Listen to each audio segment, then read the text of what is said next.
Bismillahirrahmanirrahim. Alhamdulillah nahmaduhu wa nasta'inuhu wa nastaghfiruh. Wa na'udzu billahi min shururi anfusina wa min sayyiati a'malina. May yahdihillahu fala mudilla lahu wa may yudlil fala hadiya lahu. Asyhadu an la ilaha illallah wahdahu la syarika lahu wa asyhadu anna Muhammadan abduhu wa rasuluh la nabiyya ba'dah. Allahumma salli wa sallim ala nabiyyina Muhammad wa ala alihi wa sahbihi ajma'in, amma ba'd. Hadirin dan hadirat serta para pemirsa yang saya hormati,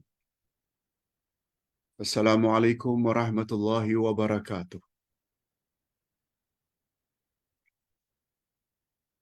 Alhamdulillah, kita bersyukur kehadirat Allah Azza wa Jalla. Berkat taufiknya kita dapat ikut serta dalam majlis ilmu pada pagi ini yang akan kita bahas tentang nama Allah Al-Hamid.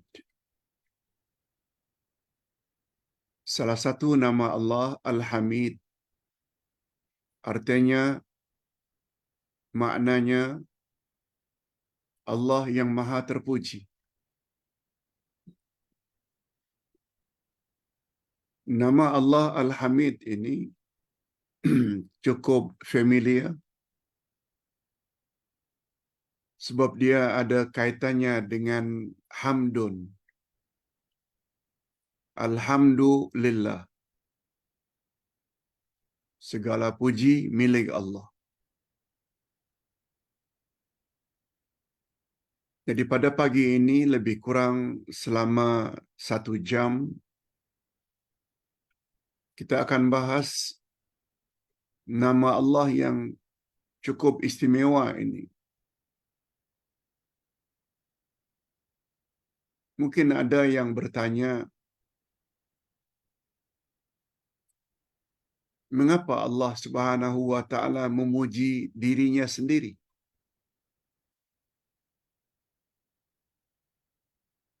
Sedangkan kita hamba-hambanya dilarang saling puji memuji.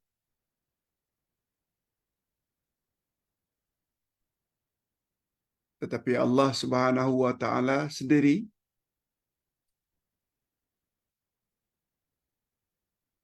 sangat sayang kepada orang yang banyak memuji dirinya. Dan berkali-kali disebut oleh Allah dalam Al-Quran bahawa segala pujian itu milik Allah.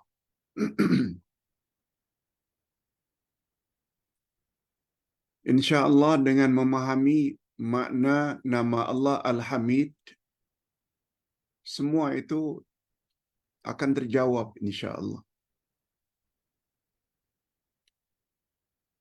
Malah kesan memahami nama Allah Al-Hamid, kita akan jadi insan yang senantiasa memuji Allah dalam semua keadaan.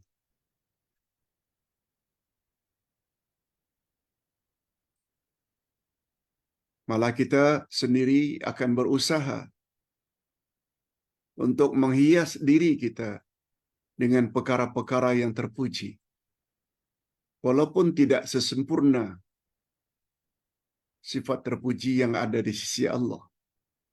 Okey. Untuk lebih meyakinkan, Ustaz bacakan dulu dalilnya, hujahnya. Betulkah Allah mempunyai nama Hamidun, Al-Hamid? Jawabnya sangat banyak. Bukan hanya dalam Al-Quran, malah terdapat di dalam banyak hadis-hadis Nabi yang sahih. Allah Subhanahu wa taala berfirman pada surat Luqman ayat 12.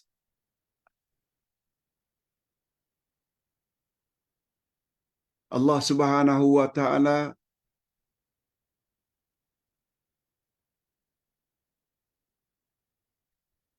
telah menyebut bahawa dia telah memberi kepada Luqman ilmu yang sangat mendalam, yaitu al-hikmah. Disebabnya Luqman selalu mendapat gelaran Luqman al-Hakim. Al-Hakim, sifat yang ada di dalamnya hikmah. Maknanya ilmu yang mendalam. A'udzubillahi minasyaitonir rajim. وَلَقَدْ آتَيْنَا لُقْمَانَ الْحِكْمَةَ أَنِ اشْكُرْ لِلَّهِ وَمَنْ يَشْكُرْ فَإِنَّمَا يَشْكُرُ لِنَفْسِهِ وَمَنْ كَفَرَ فَإِنَّ اللَّهَ غَنِيٌّ حَمِيدٌ.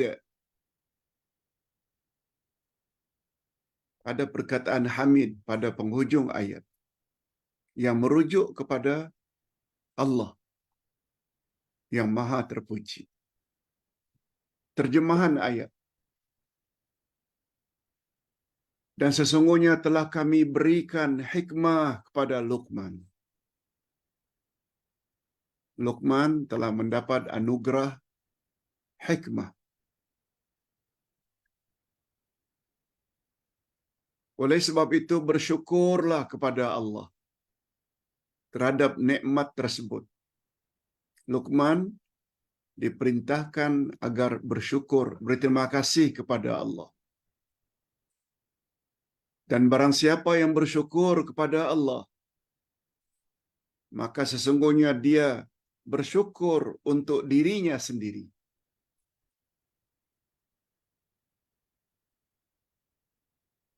Bukan untuk Allah.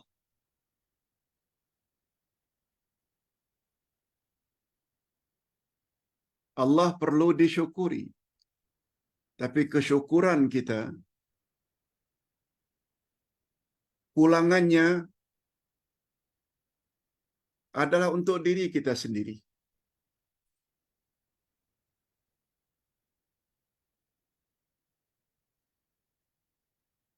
Cuma bila bersyukur itu mesti karena Allah.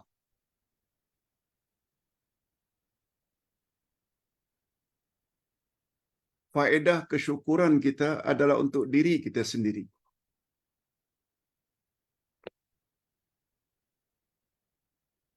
Sebabnya dalam ayat lain Allah berfirman, La in syakartum la azidannakum. Bila kamu syukuri, akan ku tambah-tambah lagi nikmatku kepadamu. Itu janji Allah. Pada surat Luqman ayat 7. Lalu apa kata Allah kepada Luqman? Barang siapa yang bersyukur kepada Allah, sesungguhnya dia sebenarnya bersyukur untuk dirinya sendiri. Apa sebab? Sebab pulangan kesyukuran kita balik pada diri kita sendiri. Maka sesungguhnya Allah Maha Kaya. Allah Maha Kaya maknanya Allah tak berhajat kepada mana-mana pihak.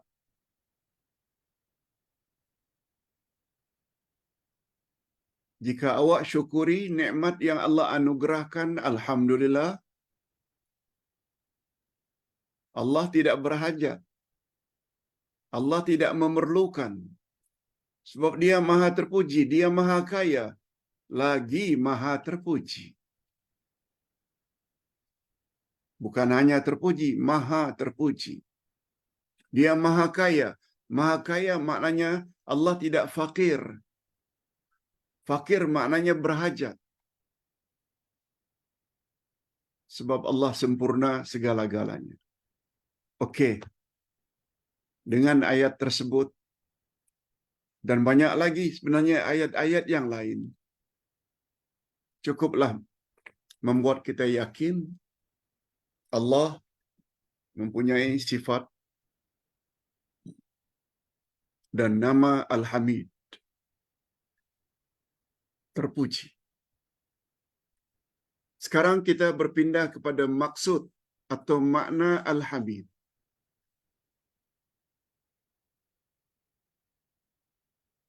Format atau bentuk nama Allah Al-Hamid ini, dia adalah termasuk sirah mubalaghah. Sirah maknanya bentuk, format, mubalaghah bersangat-sangatan. Jadi pujian yang ada di sisi Allah itu bersangat-sangatan. Terpujinya Allah.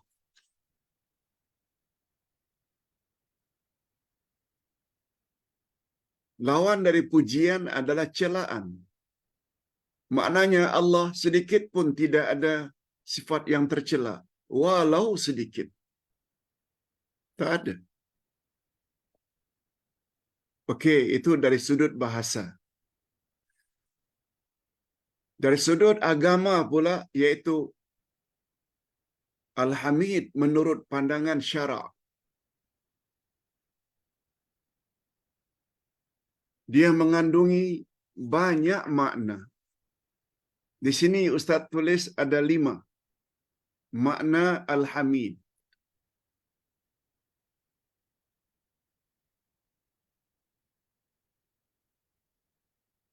Pertama sekali, makna Al-Hamid menurut syarak, menurut agama, Allah Subhanahu wa taala terpuji pada zatnya, pada nama-namanya, pada sifat-sifatnya, pada perbuatan-perbuatannya. Maknanya segala yang berkaitan dengan Allah semuanya terpuji. Zatnya, Allah ada zat.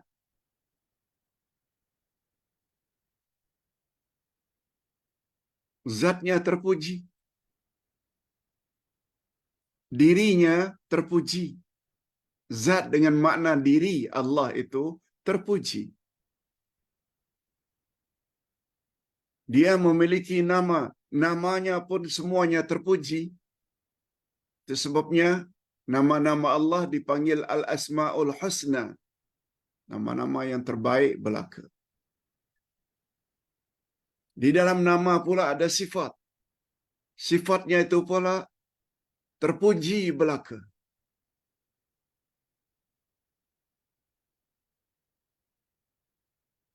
Allah Maha Hidup. Di dalamnya ada sifat hidup. Hidup Allah Subhanahu wa taala tidak sama dengan hidupnya makhluk. Makhluk hidup bermula dari tiada. Hidup makhluk pula akan berakhir dengan kebinasaan, kematian. Tapi Allah tidak. Itu maknanya. Namanya, sifatnya, begitu juga perbuatan-perbuatan Allah. Yang nampak oleh kita baik ke, buruk ke, semuanya terpuji.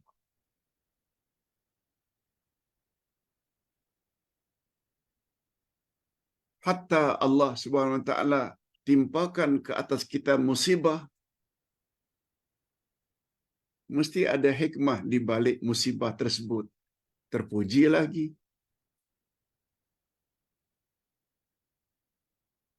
Allah timpakan musibah kepada seseorang yang akhirnya orang tersebut menjadi insaf, tobat, terdorong untuk memperbaiki diri, terpuji lagi. Pokoknya nama Allah Al-Hamid Dari pandangan syarak, zatnya, namanya, sifatnya, perbuatannya, semuanya terpuji. Tidak sedikit pun zat, sifat, nama dan perbuatan Allah itu tak sedikit pun boleh dikaitkan dengan kekurangan, keaiban. Itu maksud pertama. Yang kedua,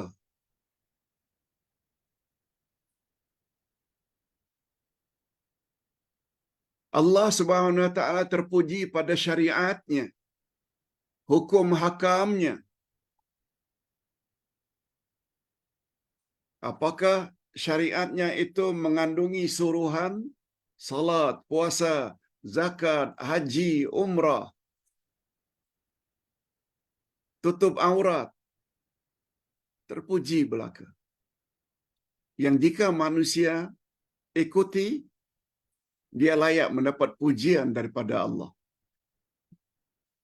Demikian juga sebaliknya.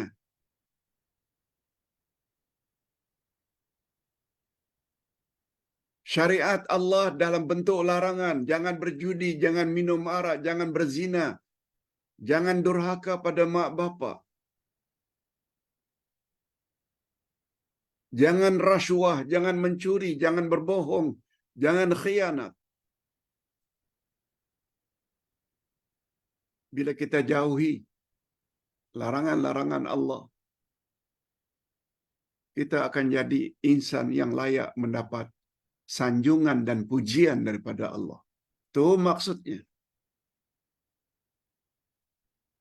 Terpuji pada syariatnya. Syariat maknanya hukum hakam yang telah Allah tetapkan. Yang ketiga, Allah Subhanahu wa taala terpuji pada keesaannya. Allah terpuji pada keesaannya. Maknanya tauhid. Itu sebabnya Allah Subhanahu wa taala marah sangat, murka sangat bila ada orang yang berbuat syirik. Sebab itu sudah menjejaskan keesaan Allah. Allah Subhanahu wa taala menyebut tentang betapa esanya Allah. Allah berfirman dalam surat Al-Ikhlas, lam yalid wa lam yulad. Dia tidak beranak dan tidak diperanakkan. Jadi keesaan Allah itu solid. Siapa yang menjejaskan keesaan Allah, artinya dia berbuat syirik, Allah sangat marah. Sampai Allah Subhanahu wa taala menyatakan bahwa dia tidak beri ampunan kepada orang yang berbuat syirik, kecuali jika dia tobat. Lihat ayat 48 dari surat An-Nisa. Innallaha la yaghfiru an yushraka bih. Sesungguhnya Allah tidak akan ampun orang-orang yang berbuat syirik. Yang keempat, makna Al-Hamid menurut pandangan agama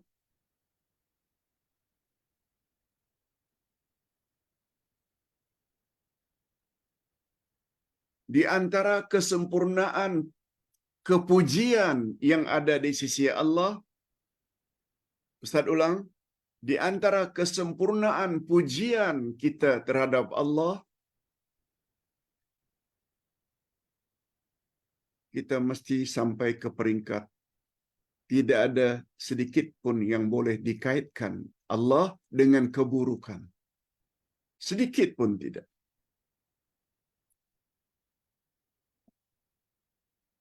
Beza dengan makhluk. Makhluk handsome macam mana pun, mesti ada sisi-sisi kekurangan. lupa, tersilap.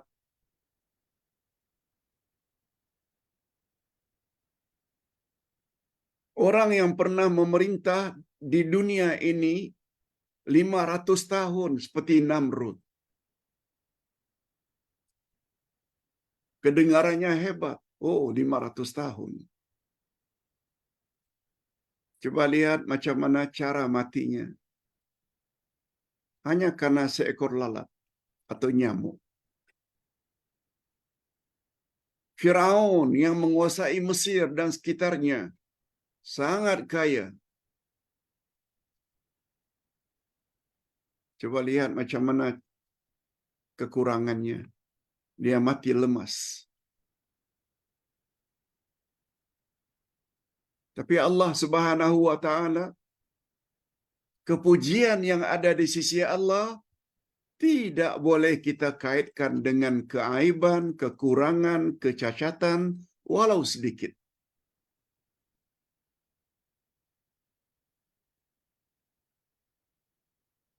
Itu sebabnya dia wajib dipuji. Sebab dia sempurna belaka. Nah, ini dia kesimpulan yang kelima. Makna yang kelima. Allah Subhanahu wa taala memuji siapa yang layak dipuji. Para nabi, para rasul, semua mendapat sanjungan daripada Allah. Karena apa?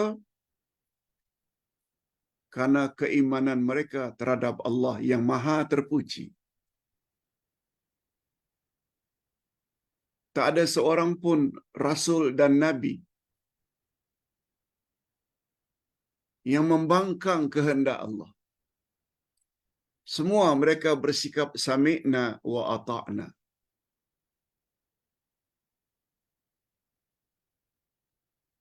Allah Subhanahu wa taala juga memuji para wali-walinya. Aulia. Wali dengan maksud dekat. Orang yang dekat dengan hampir dengan Allah. Dan syarat untuk jadi wali dua saja. Pertama iman, yang kedua takwa. Iman maknanya keyakinan yang mantap terhadap rukun iman yang 6 tanpa sedikit pun ragu. Lebih-lebih lagi rukun yang pertama, iman kepada Allah. Yang kedua diikuti dengan takwa. Takwa pula maksudnya buat suruhan Allah, jauhi larangan Allah. Yang setengah ulama mengartikan atau menyimpulkan dengan istilah IT. I iman, T takwa.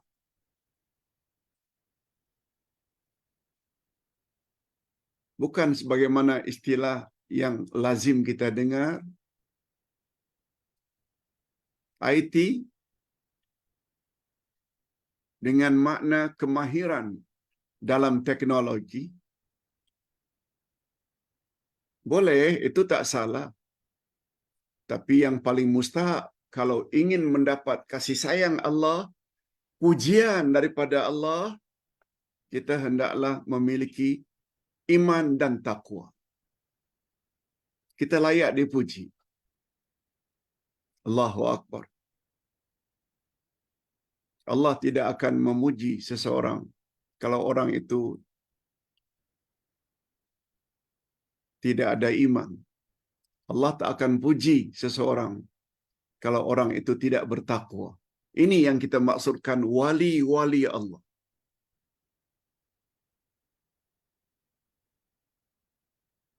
Sama ada pujian itu dalam bentuk ucapan atau perbuatan.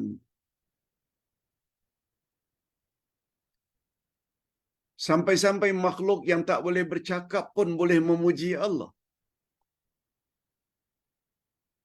Kalau kita yang boleh bercakap, kita sebut Alhamdulillah.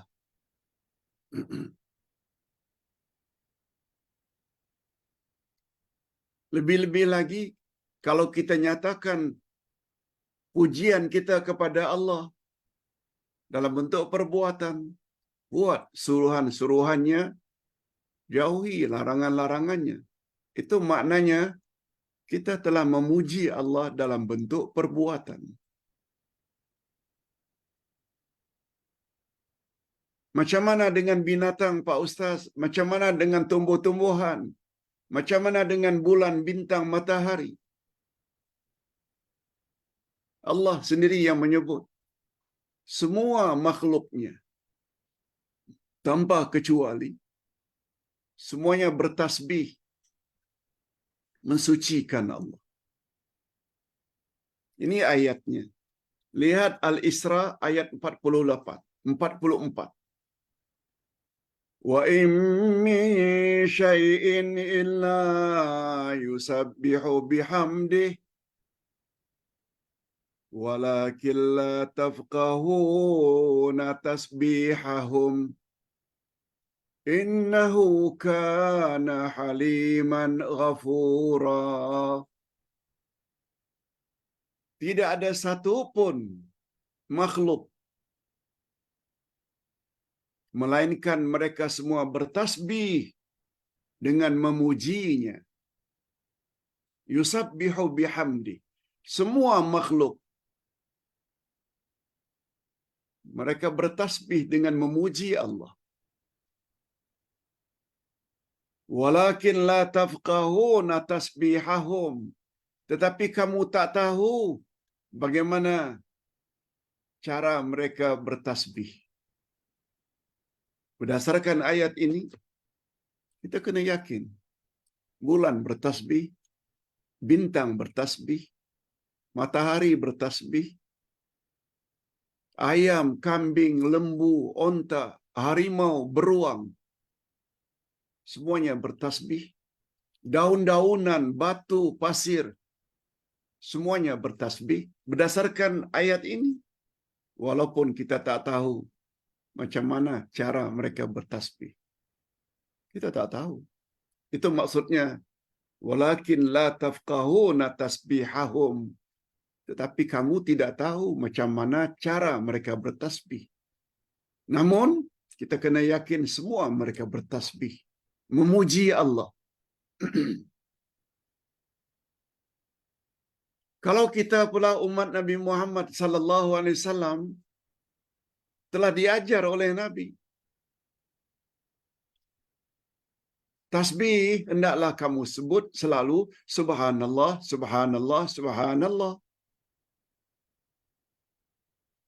Bila kita gabungkan tasbih dengan tahmid, subhanallah, alhamdulillah, kita ucap, ganjarannya begini, begini, begini. Itu tasbih untuk kita. Dan kita tidak perlu tahu macam mana cara bulan, bintang, matahari, batu, pasir, air bertasbih. Tak perlu. Cukup yakini saja semua mereka bertasbih. Hadirin dan hadirat serta para pemirsa yang saya hormati. Sekarang kita masuk bab kehebatan tahmid.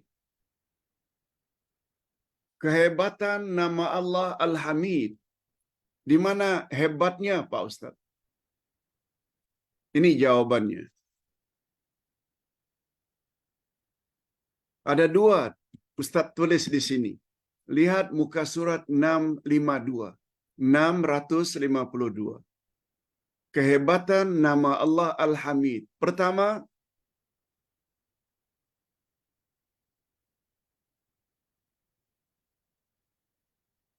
sifat terpuji bagi Allah mencakupi semua aspek, semua sudut,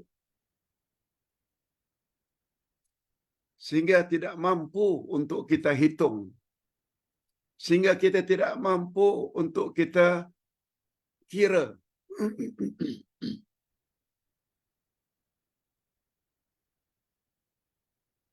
Dari segala sudut Allah itu terpuji. Dari segala aspek.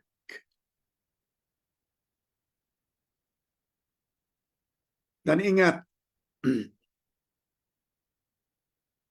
pujian kepada Allah itu adalah roh segala-galanya. Roh segala-galanya.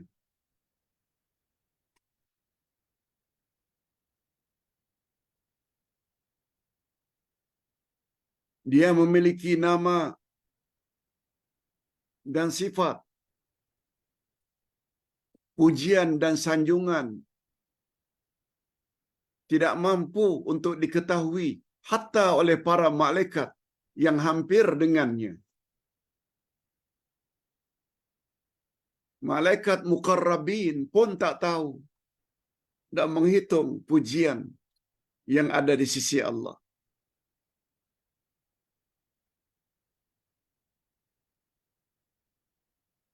Begitu juga para rasul tak mampu. Segala namanya, sifatnya, perbuatannya, hukum hakamnya, keadilannya, siksaannya ke atas musuhnya, kurnia dan ihsannya kepada para walinya adalah terpuji belaka. Pujian terhadap Allah adalah roh segala sesuatu. Dan Allah Maha terpuji di dunia dan di akhirat. Itu maksudnya.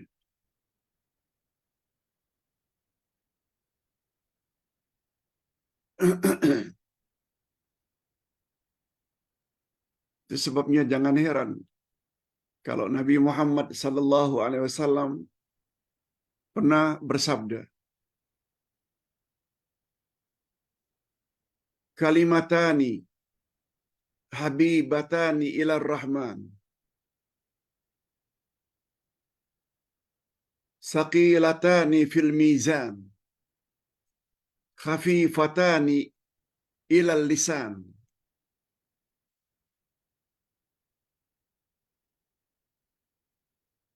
Subhanallah wa bihamdi. Subhanallahil azim. Ada dua ungkapan yang sangat disukai oleh Allah yang Maha Pengasih. Kalimatani habibatani ila rahman. Khafifatani fil lisan. Padahal dua ungkapan itu sangat ringan diucap oleh lidah. Tetapi saqilatani fil mizan. Dia sangat memberatkan dalam timbangan pada hari kiamat. Mizan. Sangat memberatkan. Apa dia ungkapan itu? Tolong ikuti. Subhanallahi wa bihamdih. Subhanallahil azim.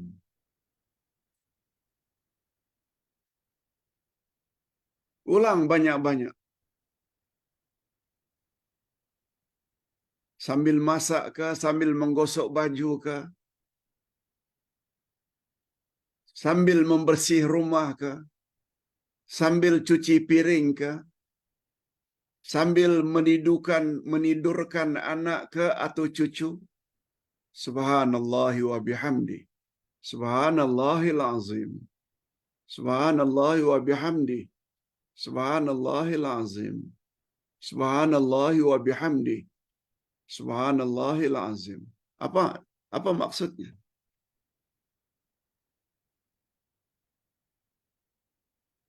Maha suci ya Allah dan maha terpuji. Maha suci ya Allah yang maha agung.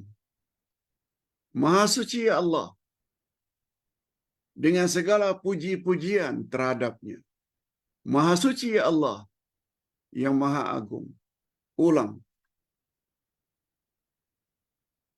InsyaAllah selain mendapat ganjaran yang banyak, kita tergolong ke dalam golongan orang yang dikasihi oleh Allah. Selain itu, anak ke cucu yang mendengar tersebut biiznillah akan jadi anak yang saleh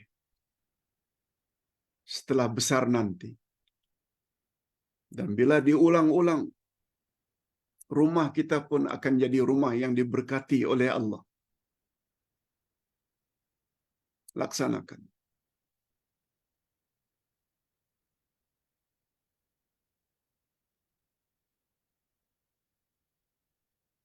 Disebabnya Nabi Muhammad sallallahu alaihi wasallam ketika ditanya tentang ayat 46 dari surat Al-Kahfi,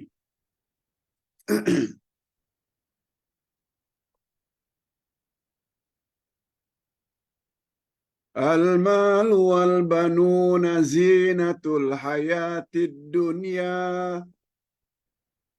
Harta dan anak-anak, semua itu adalah perhiasan hidup di dunia. Harta, duit, apa saja harta, wal banun, anak-anak, terutama anak lelaki, yang selalu menjadi kebanggaan ketika ayat turun, yaitu di kalangan orang-orang Arab zaman itu. Mereka sangat suka memiliki anak laki-laki. Itu sebabnya disebut banun. Al-malu wal banun zinatul hayatid dunya. Semua itu hanya perhiasan hidup di dunia. Apa makna perhiasan? Hanya sementara saja. Semua akan musnah. Bila kita mati, harta kita tinggalkan, anak juga kita tinggalkan. Apa sambungan ayat? Wal baqiyatu as-salihatu khairun 'inda rabbik. Sedangkan yang kekal lagi baik saleh, itulah yang lebih baik di sisi Allah. Wal baqiyatus salihat khairun 'inda rabbik. Ketika Nabi Muhammad sallallahu alaihi wasallam ditanya, "Ya Rasulullah, apa itu yang kekal lagi baik?" Nabi pernah beritahu, dia 5 rangkap zikir. Subhanallah, alhamdulillah, la ilaha illallah, Allahu akbar, wala haula wala quwwata illa billah.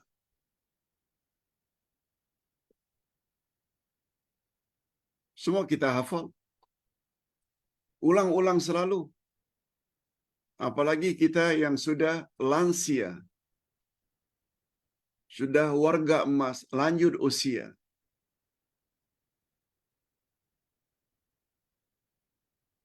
Ini sebagaimana kisah Ummu Hani, makcik Rasul. Pernah bertanya kepada Rasul sallallahu alaihi wasallam sambil menceritakan, makcik ini sudah lansia, dah tak kuat lagi untuk salat berdiri karena uzur. Dalam keadaan seperti ini, apa yang patut makcik perbanyak? Cuma kalau boleh, biar ganjarannya besar, pahalanya banyak. Makcik sudah tak kuat lagi buat amal-amal seperti biasa. Lagi-lagi diajar oleh Nabi sallallahu alaihi wasallam 5 rangkap zikir tadi. Tolong ulang. Subhanallah, walhamdulillah, wala ilaha illallah, wallahu akbar, wala haula wala quwata illa billah. Dan Nabi sebut, setiap satu dari zikir yang 5 itu, ganjarannya begini, begini, begini, begini. Kepada Ummu Hani. Dan semua ajaran Rasul sebenarnya untuk umatnya. Kita boleh ikut. Itu antara lain tafsir Al-Baqiyatus Salihat. Ayat 46 dari surat Al-Kahfi. Banyak-banyak zikir itu. Hadirin dan hadirat rahimakumullah. Itu satu. Kehebatan nama Allah Al-Hamid.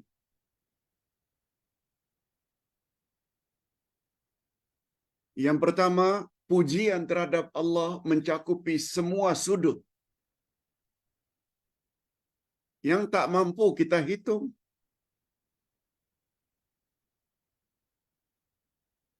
Pujian kita terhadap Allah, ia adalah roh segala-galanya.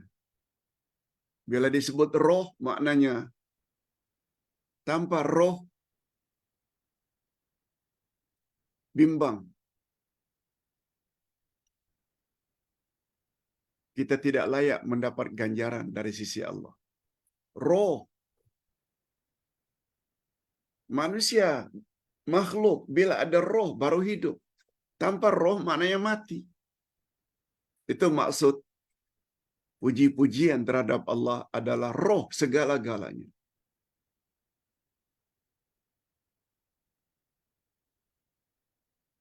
Bila kita dapat nikmat, kita ucap Alhamdulillah.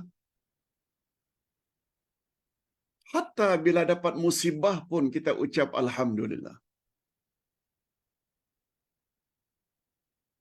Sila lihat buku yang Ustaz tulis, Akidah Ahlus Sunnah wal Jamaah jilid 1. Ketika membahas tentang makna ibadat, khasnya ibadat lisan. Ibadat, ada ibadat hati, ada ibadat lidah, ada ibadat badan, ada ibadat harta. Ketika membahas tentang ibadat lidah, Ustaz ada sebut di situ tentang kelebihan berzikir. Menyebut nama-nama Allah, memuji Allah. Sila rujuk. Nah, kehebatan nama Allah Al-Hamid yang kedua, ini yang kedua, Allah Subhanahu wa taala telah memuji dirinya sendiri. Semata-mata untuk kemaslahatan hamba-Nya. Allah bila memuji dirinya, pulangan, pujian yang kita ucap terhadap Allah itu balik pada diri kita juga. Bukan untuk Allah. Tadi kita dah sebut Allah Maha Kaya. Allah tak perlu semua itu.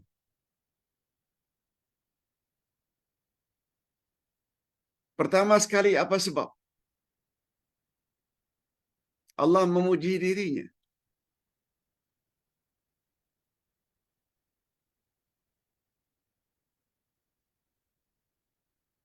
Ustaz ingin tanya, siapa yang patut mendapat pujian?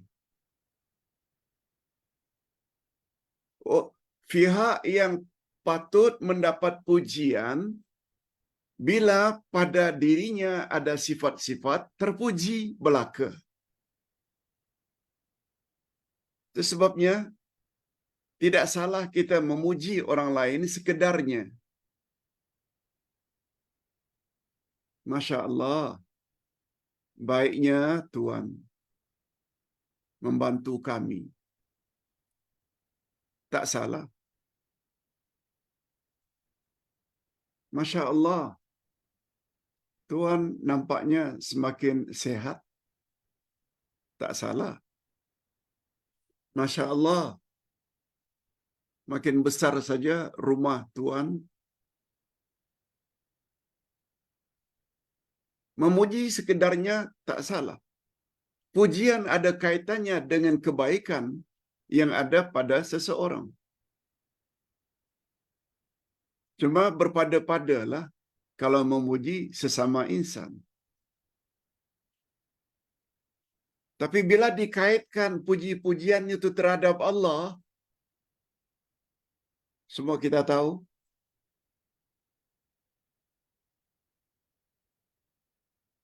segala-galanya di sisi Allah adalah sempurna belaka. Tidak ada sedikit pun kekurangan.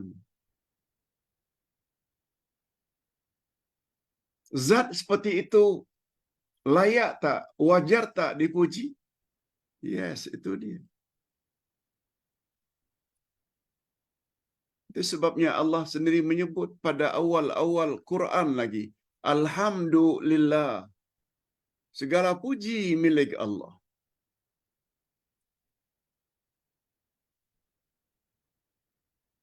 Allah tidak sama dengan kita. Tak memuji diri, oh saya hebat, ini, itu.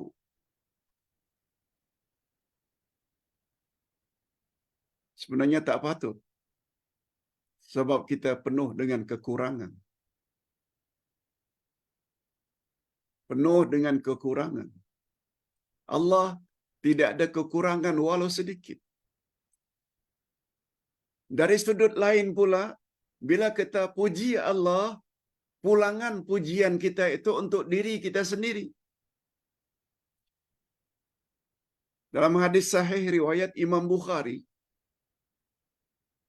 Rasulullah sallallahu alaihi wasallam bersabda, "Afdalud du'a alhamdulillah." Alhamdulillah itu adalah doa yang paling afdal. Siapa yang membaca sekali alhamdulillah, dia akan dapat ganjaran begini. Sangat banyak hadis yang menyebut tentang kelebihan atau fadilat kita sebut alhamdulillah. Yang pulangannya untuk orang yang memuji. Itu dia dari sisi lain. Jangan kata Allah gila pujian. Mengapa Allah memuji dirinya sendiri? Kita dah ada jawab. Karena Allah tidak ada kekurangan walau sedikit. Oleh sebab itu layak tak dia dipuji? Sisi lain pula, bila kita memuji, pulangannya untuk kita sendiri. Jangan caci Allah.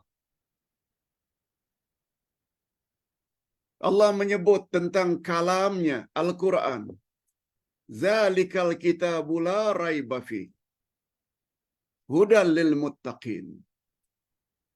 Inilah Al-Quran. Tidak ada sedikit pun keraguan di dalamnya. Allah yang sebut. Oleh sebab itu bila ada di antara kita yang meragukan hukum hakam yang ada dalam Al-Quran, rosak imannya. Rosak akidahnya. Itu memberi isyarat secara tidak langsung, indirectly, dia mempertikaikan kata-kata Allah. Al-Quran beza dengan kitab-kitab terdahulu. Lihat ayat 9 dari surat Al-Hujr. Inna nahnu nazzalna dzikr wa inna lahu lahafizun. Sesungguhnya kamilah yang menurunkan Al-Quran dan kami pula lah yang akan memeliharanya. Sebabnya Quran tetap original. Tak boleh dipalsukan hingga kiamat. Beza dengan kitab-kitab terdahulu. Taurat, Injil, hari ini sudah tidak asli lagi. Tapi Quran tetap ori. Oleh sebab itu, bila kita meragukan apa yang ada dalam Al-Quran, bermakna kita mula mempertikaikan Allah. Indirectly, secara tidak langsung. Okey. Nah, sekarang sampai ke bahagian yang terakhir. Kita ada masa lebih kurang 10 minit lagi. Ada dua kesan yang paling utama. Bila kita dah faham makna Allah Al-Hamid. Jika nama Allah Al-Hamid benar-benar meresap di dalam diri dan sanubari seseorang, maka akan muncullah dari diri orang tersebut beberapa sifat terpuji.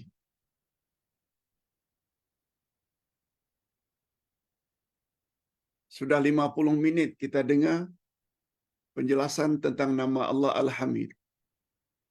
Kita dah faham. Sekarang timbul pertanyaan. Pemahaman yang kita miliki itu berkesan tak pada diri kita?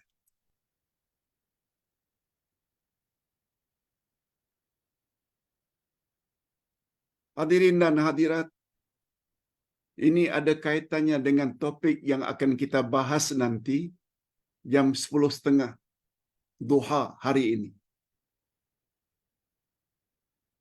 Bahaya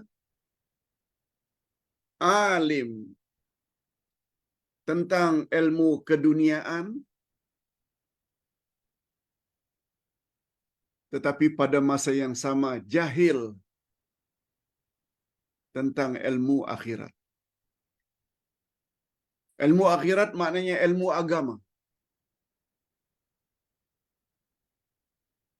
Sebab seseorang bahagia atau menderita setelah mati, dia ada kaitannya dengan ilmu agama.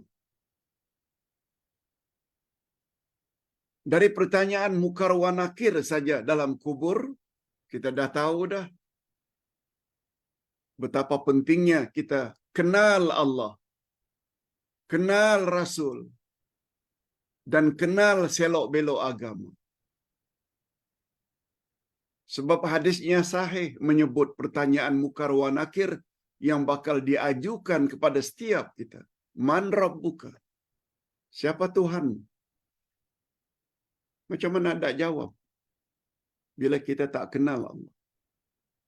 Ingat, cara mengenal Allah yang paling tepat, belajar Al-Asma'ul Husna. Seperti yang kita pelajari hari ini. Yang kedua,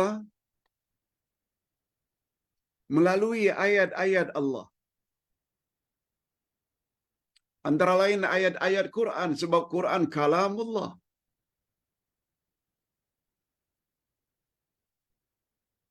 Yaitu kita mesti belajar ilmu tafsir. Baru kita tahu bagaimana Allah itu. Itulah nanti yang akan menjawab soalan mukar wa nakir. Man rabbuka? Sebabnya jangan lupa baca buku yang Ustaz tulis.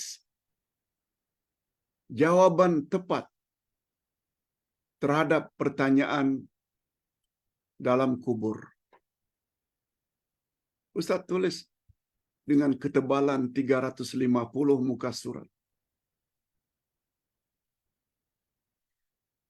Allahu Akbar. Ustaz coba bantu. Selain bantu diri sendiri dan ahli keluarga, juga bantu para jemaah. Waman nabiyuka, macam mana dah jawab bila kita tak kenal hadis Nabi, tak kenal Nabi Muhammad. Wama dinuka, apa agamamu, macam mana dah jawab bila tak tahu selok-belok agama. Itu maksudnya. Bahaya. Malah Allah sangat murka orang yang mahir tentang ilmu-ilmu dunia, tapi in the same time dia jahil tentang ilmu-ilmu agama. Ilmu tentang akhirat.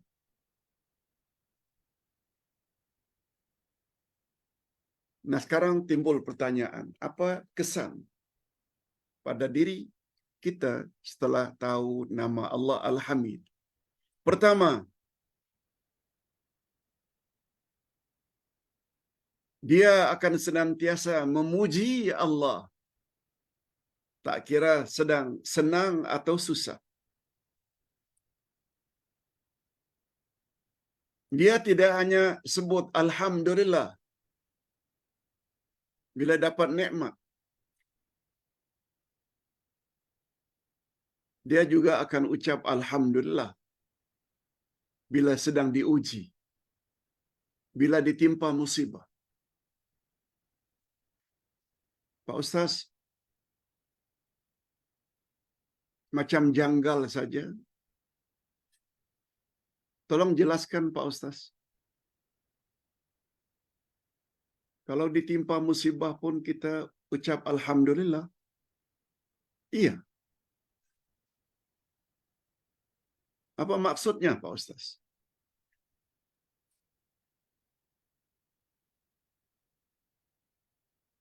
Aisyah radhiyallahu anha menceritakan, Rasul sallallahu alaihi wasallam apabila dapat berita gembira, beliau ucap, Alhamdulillahilladzi binikmatihi tatimmus salihat. Diawali dengan Alhamdulillah bila dapat berita gembira. Panjangnya, Alhamdulillahilladzi binikmatihi tatimmus salihat. Segala puji bagi Allah yang dengan berkat nikmatnya sempurnalah segala-galanya. Itu ucapan Nabi bila dapat berita gembira. Dapat gembira bisnes suami maju, dapat berita menantu atau anak hamil bakal dapat cucu, dapat berita ayah ibu di kampung dalam kondisi yang sehat, sebut Alhamdulillahilladzi binikmatihi tatimmus salihat. Sebab itu semua adalah nikmat. Tetapi kata Aisyah, bila baginda mendengar berita yang kurang baik, yang kurang menyenangkan, Nabi ucap Alhamdulillahi ala kulli hal. Segala puji bagi Allah dalam semua keadaan. Apa sebab? Sebab Allah apabila menguji kita dengan musibah, dengan sakit, dengan kekurangan harta, dengan merudumnya bisnes, mesti ada hikmah di balik musibah tersebut. Sebab Allah Subhanahu wa taala terpuji segala-galanya. Allah Maha Adil. Kita selama ini berbuat baik tapi diuji oleh Allah. Mesti ada unsur kebaikan di balik ujian tersebut.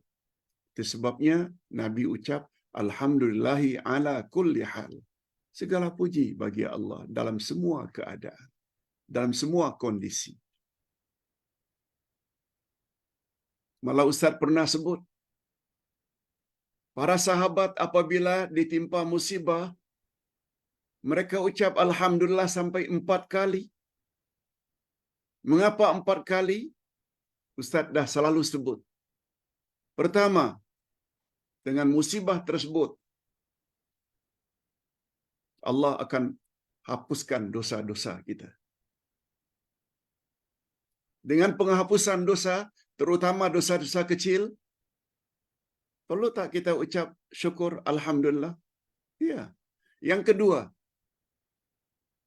apabila Allah uji seseorang dengan musibah, bermakna Allah sayang pada orang itu.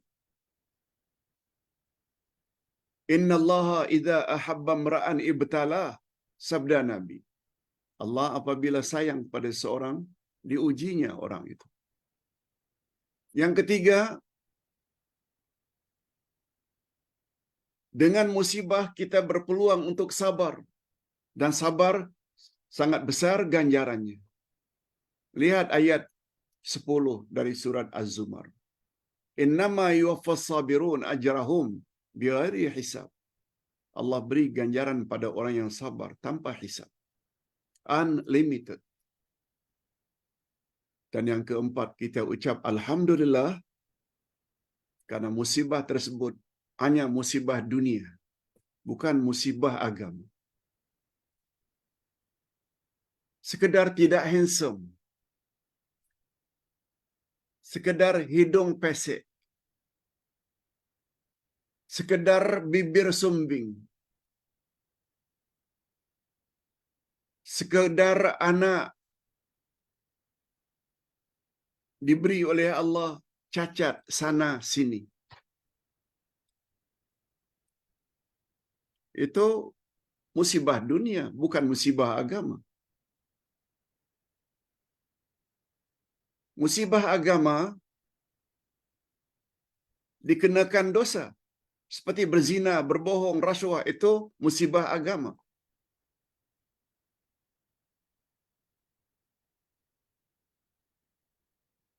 Kalau hanya sekedar bibir sumbing, tangan kudung, kaki dipotong, semuanya itu musibah dunia. Ucap Alhamdulillah. Itu maksudnya. Sampai 4 kali para sahabat ucap. Lihat tuh, peranan memahami makna nama Allah Al-Hamid. Dan yang terakhir, yang kedua, lanjutan dari keyakinan yang mendalam tentang sifat terpuji Allah. Apa dia kesannya? Segalanya Allah itu terpuji. Kesan positifnya membuat kita juga akan menghias diri kita dengan sifat-sifat yang terpuji. Kita jadikan Al-Quran sebagai pedoman hidup kita. Kita ingin memiliki akhlak yang mulia, menjadikan Rasulullah sebagai role model.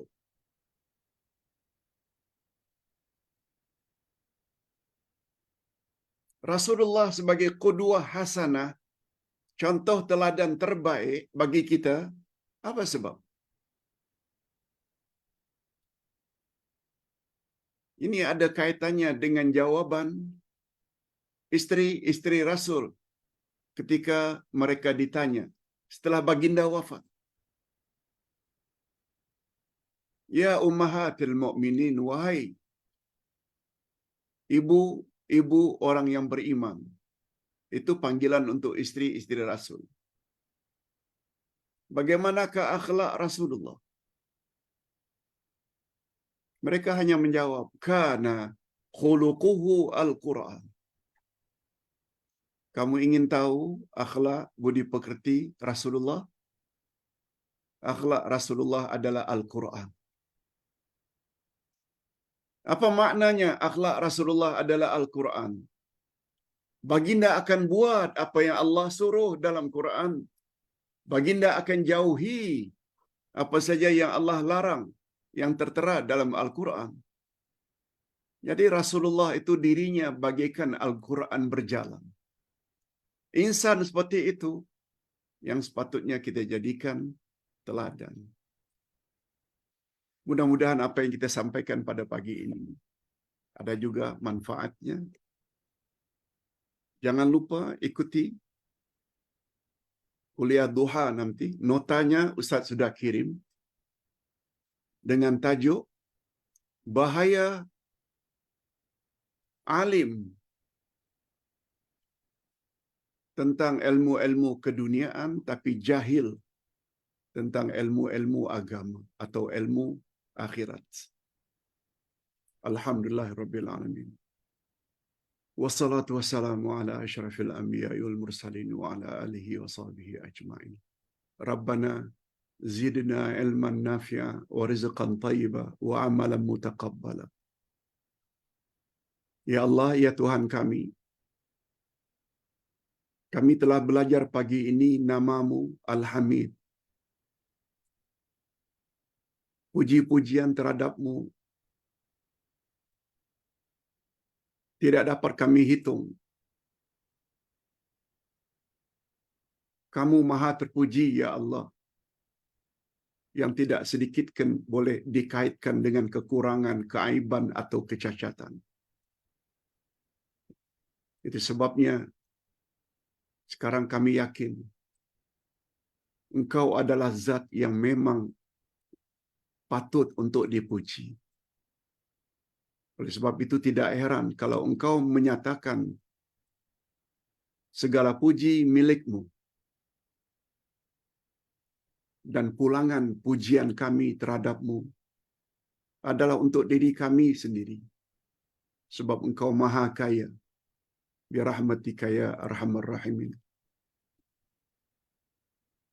Ya Allah, berilah kami taufik, dorongan dan restu supaya senantiasa memuji-Mu. Subhanallah wa bihamdih, subhanallahil azim. Subhanallah walhamdulillah wa la ilaha illallah wallahu akbar. Wa la hawla wa la quwata illa billah.